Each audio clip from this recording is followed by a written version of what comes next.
Most bass boats, especially in a used boat like my 2019 Phoenix here, are wired wrong for modern electronics like live scope and multiple graphs. Today, I'm upgrading the battery that powers the electronics in my Phoenix from this AGM battery to a lithium battery. When I was fishing out of my John boat, one of the first upgrades I made was switching from a lead acid battery to lithium. In a John boat, weight matters a lot more because you're dealing with such a smaller boat and a strict weight capacity. So every pound counts. Switching to a lithium saved a lot of weight and just made a big difference in how the boat handled and my top speed and all of that. A big issue with AGM is that voltage slowly drops as the battery discharges throughout the day. Electronics like fish finders and forward-facing sonar perform best when voltage stays high and stable. Another major difference is weight. Traditional lead acid and AGM batteries are pretty heavy. Lithium batteries are significantly lighter. So guys, right now we got a pretty standard boat battery setup. We've got the 1, 2, 3 lead acid batteries. Those are my trolling motor batteries. And then we've got one AGM battery that powers everything else in my boat. My cold cranking, my electronics, everything in the console.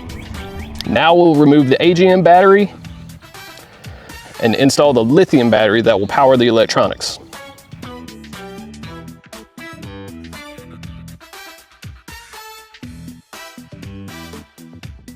All right, so let me talk y'all through what I've done here for a second. So I've got my 12 volt, 320 amp hour LiTime battery right here. We've routed that to our 150 amp circuit breaker. So we got two positive cables. Our positive cable goes from the circuit breaker to our positive bus bar right here. And our negative cable goes direct from the battery to our negative bus bar. Now from here, I routed an 8 AWG wire from back here, from the bus bars up through to my console. And then right here in my console is where I've got my fuse block, where those battery cables connect. And then from there we branch off to all my graphs. Well, my 2 Humminbird Helix graphs. I've got the live scope graph that runs directly from the bus bars all the way up to the bow that powers my black box and my live scope and my transducer and all that. But for my 2 side imaging, down imaging units, my Humminbird units, there's a fuse block that's right here in the console. So running from the bus bars to the fuse block and then branching out to each one of those Humminbird units. So.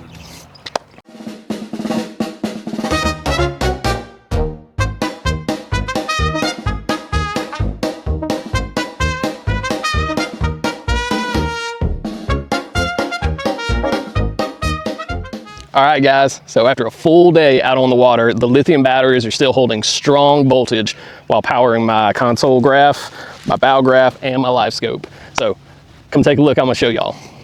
So here at the console graph, we still got 12.9 volts. And then coming up to the bow, 12.9 volts. And guys, that is seriously after like running these all day long. I mean, I don't think I shut off my live scope more than a few minutes all day long. I was side imaging, down imaging, still strong voltage. If y'all are running multiple graphs and live scope, upgrading to a dedicated lithium power source can make a huge difference. So if y'all enjoyed the video, don't forget to like and subscribe, and we'll see y'all next time.